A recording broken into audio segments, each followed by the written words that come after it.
most other cancers and most age brackets of cancer, you will find the survival rates increasing as time goes on, but this demographic is one of the only stalled survival rates.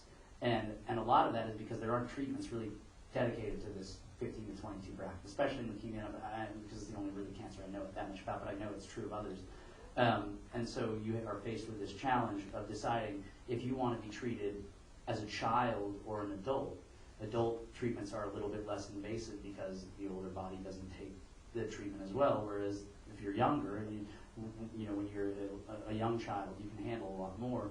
So you have to decide whether or not you want to be treated for, as say, an 18-year-old, and even me at 22, I had to decide whether or not I wanted to be treated in the company of, 4, 5, 6, 10-year-olds, and like, I knew for me that I don't think at that age I could have stand to look at a little baby fighting that. I just knew I couldn't do it, and I found a doctor that had a more aggressive regimen for adults. But it's a very difficult thing, and it's something that people aren't really aware of unless they encounter it personally.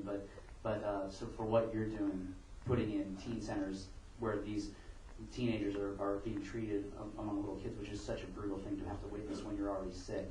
I commend you. I think that's fantastic. So thank you.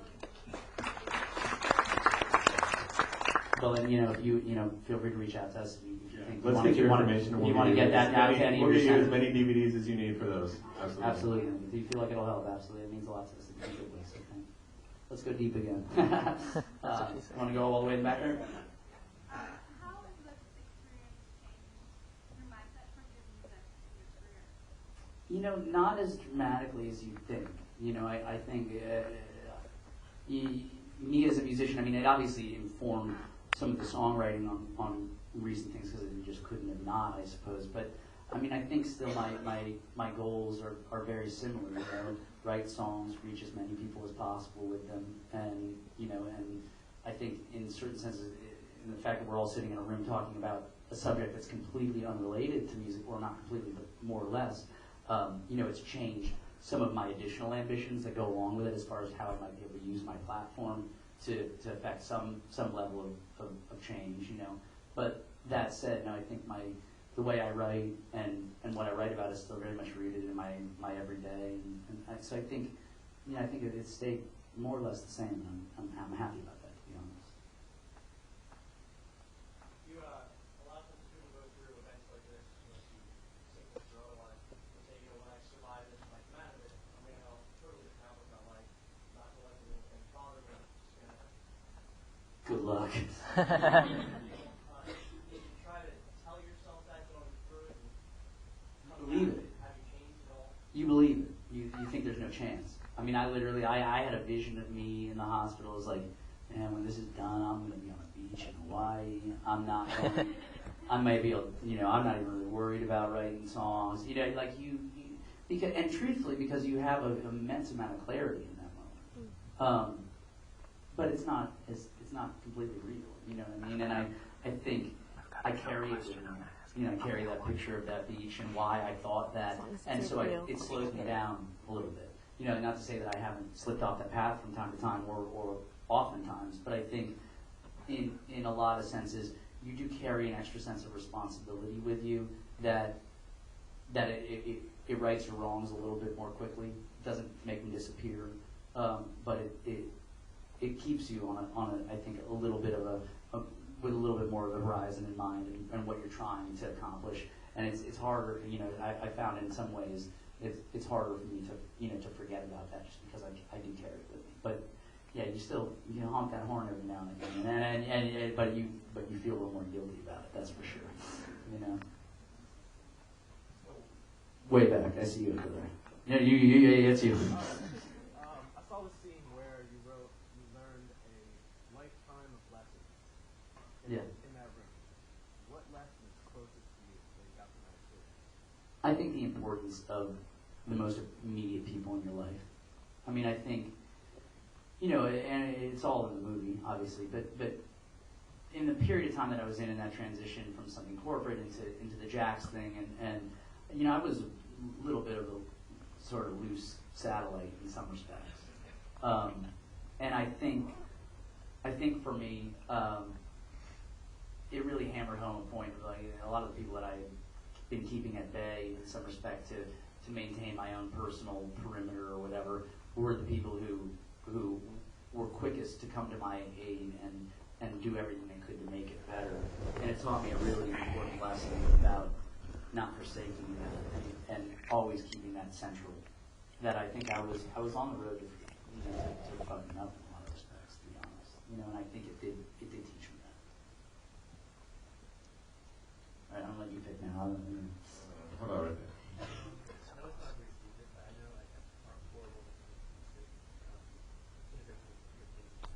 Absolutely.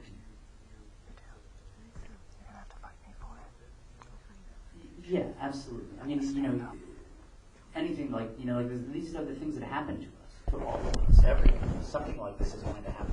I hate to say that in the same breath, but we're all going to hit these major roadblocks, these major moments where things get brutal. And you have to view them to some extent as that lesson, as that thing, and find the good in it. And I think an immense amount of good has come out of this. Do I resent it from time to time? Does it piss me off that period of my life was in some ways I feel taken from me? Yeah, of course. But it's going to happen. I think it happened young for me. But I think it taught me a lot, and I learned a lot, and these things suck, some things are great, but I can't live looking at something that happened that I couldn't change, saying, oh, I wish it didn't happen. So I feel like we're doing our best to make good come out of it. No, you got to pick, man. It's up to you. We haven't really got over here. How about right there?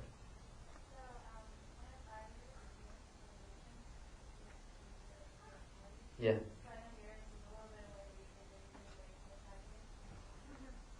That's a good question. I mean, it's funny. I feel like when I wake up on my birthday, the stem cell birthday, I feel like it's funny because it was my 4th birthday this year or whatever, right? So I remember waking up and it triggered this feeling that immediately brought me back to this memory of when I turned 5 as a little boy. When I woke up and I was like, I'm 5, and I was like, I remember I walked around all day going, I'm 5, and that's how I felt. That's how I felt when I turned 4 this year, So I don't have any plans, but I'm sure it's going to go off. Can you organize something? We'll Yeah, maybe we can do something together. Yeah, exactly. How about over there in the back? Right there. Yep. Seriously? Oh, you dig my beard? Oh. Yeah, I'm overcompensating, as you can see. You know what I mean? I was like, well, I'm going to have to see myself bald a lot, so I'm going to grow a second head of hair, too. Yeah.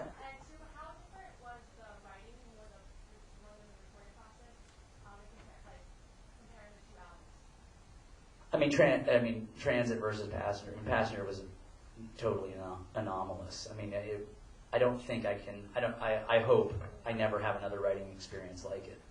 It was brutal. It wasn't. I mean, Transit was like a very free. I mean, it was just like, yo, we're out here. Life's great. California, fuck, let's do it. You know what I mean? That's what Transit. I mean, that was. That was Transit. I mean, you saw some footage. Director's cut. Yeah. There will be no director's cut. So, that was Transit. Passenger, there was a responsibility in there somehow. There was this thing that I avoided and avoided and avoided. I did not want to write about being sick on Passenger. I didn't. I really didn't. And I think I succeeded in a lot of respects because it really ended up being more, I think, about the process of reacclimating to life after it. I mean, there are those songs. There is, Caves goes deep into it, but that's the biggest, I think, moment where it really talks about being in that hospital. But Passenger was brutal. It was a really hard record to write because there was an elephant in the room the entire time I didn't want to talk about.